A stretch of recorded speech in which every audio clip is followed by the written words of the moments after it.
Contest था और इस मुकाबले में जब एमआई हारा 12 रनों के से, तो उसके बाद हार्दिक पांड्या आए।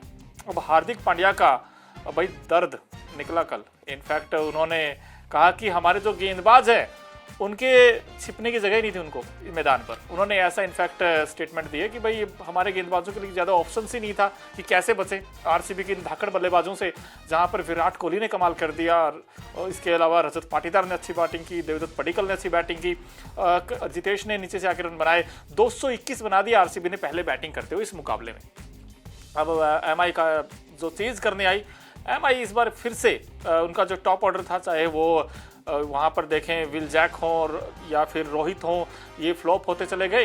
हाँ, बीच में आकर जरूर हार्दिक पांड्या, तिलक वर्मा ने अच्छी बैटिंग की, एक समय मैच बन भी गया था, लेकिन आखिर में आकर मिचेल सेंटनर ने कोशिश जरूर की लेकिन वो टीम को जीत नहीं दिला सके। और ये 12 रनों से आई थिंक एक और हार होगी और अब इनकी लगातार 5 मैचों में 4 हार, और अब कैसे टॉप 4 के लिए जाएगी मुंबई इंडियंस, ये आई थिंक एक बड़ा सवाल होगा। लेकिन रोमांचक मुकाबला था, बड़ा एक्साइटिंग मुकाबला था। और इस मैच में देखा जाए तो भाई 12 रनों से जब ये टीम हारी तो उसके बाद कैप्टन आए और उनसे पूछा गया भाई कहाँ चूक हो गई आपकी, या आपकी बैटिंग में हुई दिक्कत, बॉलिंग में हुई, या क्या प्रॉब्लम थी, क्यों हारे हैं आप लगातार इस हार का, भाई कुछ तो इलाज होगा, कहाँ पे चूक हो रही है ये बार बार।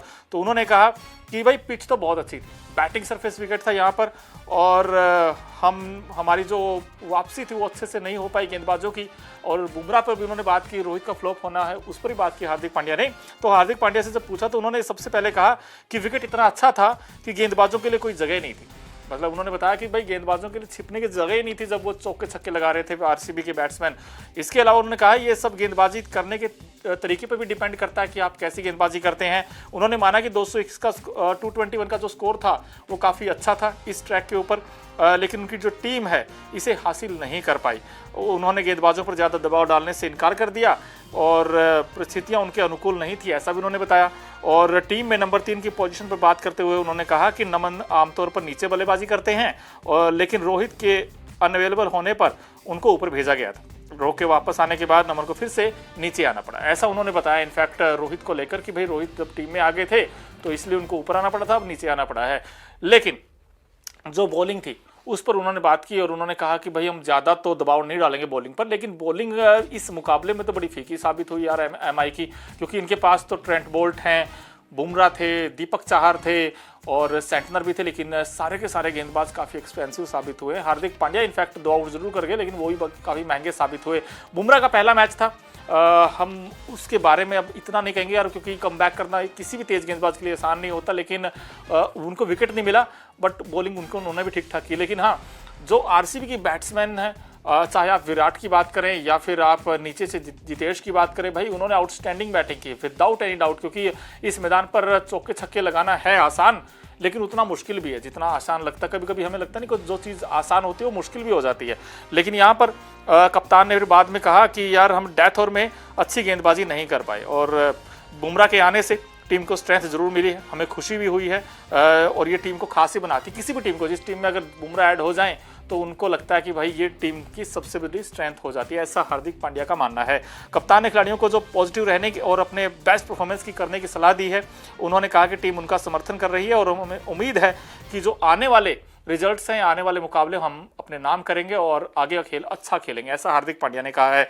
लेकिन उन्होंने ये भी कहा जीवन में कभी हार नहीं माननी चाहिए, हमेशा पॉजिटिव पहलू देखने चाहिए, बाहर जाओ, अपने जीवन का बेस्ट करने की कोशिश करो और खुद पर विश्वास रखो, ऐसा हार्दिक पांड्या ने कहा है इस हार के बाद। बट दोस्तों, आपको लगता है ये जो एमआई की हार हुई है, इस हार के बाद क्या एमआई टॉप 4 में आ पाएगी? क्योंकि एक बड़ा सवाल होगा, बिकॉज एमआई जिस तरीके से लगातार हारती हुई नजर आई है, और एमआई के लिए आगे का जो रास्ता है वो इसलिए मुश्किल होने वाला है क्योंकि भाई अगर आप दूसरी टीमों को देखेंगे तो वो तो शानदार खेल दिखा रही है यहाँ पर, लेकिन एमआई, एसआरएच और साथ ही साथ देखें सीएसके, भाई ये टीम कुछ खास कमाल नहीं कर पाई। और इस बार मजे की बात ये है दोस्तों कि अगर आप देखेंगे टॉप 4 में पहली बार ऐसा हुआ होगा, बहुत ही रेयर ऐसा होता है कि आप भाई दिल्ली भी नंबर 1, उसके बाद आरसीबी है, गुजरात है, पंजाब किंग्स है, और भाई 3 वो टीम जिन्होंने ट्रॉफी नहीं जीती है लेकिन टॉप 4 में बनी हुई है। टॉप 4 में बनी हुई वो 3 टीम दिल्ली, पंजाब और आरसीबी, जिन्होंने ट्रॉफी नहीं जीती है, लेकिन फिलहाल करंट सिनारियो में जो टॉप 4 टीमें हैं उनमें ये शामिल है। लेकिन जो नीचे की टीम है, एसआरएच देख लो, सीएसके देख लो, एमआई देख लो। सीएसके और एमआई तो इनफैक्ट 5-5 बार की चैंपियन है, लेकिन इस बार सबसे नीचे बनी हुई है। क्या इनके लिए अगर दोस्तों आपसे पूछूं मैं कि भाई आपको कौन सी 3 टीमों में से जो नीचे की हैं, एमआई, सीएसके और एसआरएच, इनमें से कोई एक टीम अगर आपको लेना हो टॉप 4 में, वो कौन सी टीम होगी? क्या वो सीएसके होगी, एसआरएच होगी, या फिर आपको लगता नहीं यार एमआई भी हो सकता है?